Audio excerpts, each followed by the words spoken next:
In the third year of my marriage to Conrad Hollowell, after being blind for 10 long years, my sight finally came back. I was so overwhelmed with joy that I ran all the way home, eager to tell him the moment I opened the door. But instead, what I walked in on was him and Estelle Denier wrapped around each other in our bedroom. His usually cold, distant face was flushed, his body moving against hers. And his other woman, she looked soft, alluring, her voice filled with breathy moans. The scene made me freeze all over. My lips parted to speak, but their conversation stopped me.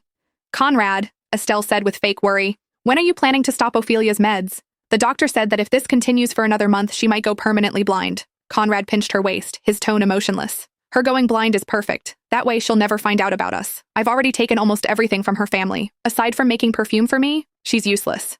My heart clenched so hard it hurt when I heard those words. A flicker of smugness flashed in Estelle's eyes before she put on a show of guilt.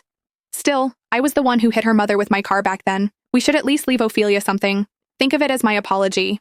And at that moment, everything finally made sense. The man I once pulled back from the brink had turned into the monster who destroyed me. He was like a colorless, tasteless poison, sweet in the beginning until it seeped into every part of me and swallowed me whole. He gave my perfume to another woman. He stole my achievements. He even took my sight. Realizing all of this felt like a blade slicing straight through me. I stared at the two of them, entangled, shameless, betraying me without a second thought. The fire burning in my eyes felt endless. Right then and there, I swore I would destroy the Hollowells group. I would use my perfume and every sin they committed to drag them down into hell, and I would do it for my mother so she could finally rest in peace. The day I finally got my sight back just happened to be our 3rd wedding anniversary. I honestly thought God was sending me a gift. I was ready to bring the report home and surprise Conrad, maybe even celebrate a little. But not even 30 minutes later, a letter showed up. And on it, in clear braille, was the one thing I never expected to read, that Conrad had been cheating on me. The dates, the times, how often, every disgusting detail was spelled out perfectly. I didn't want to believe it. My heart was shaking so hard it hurt. But the times recorded, all of them were moments he really wasn't with me. My stomach dropped with that fact. My hands were trembling when I called him. He had never ignored my calls before, but this time he just didn't pick up.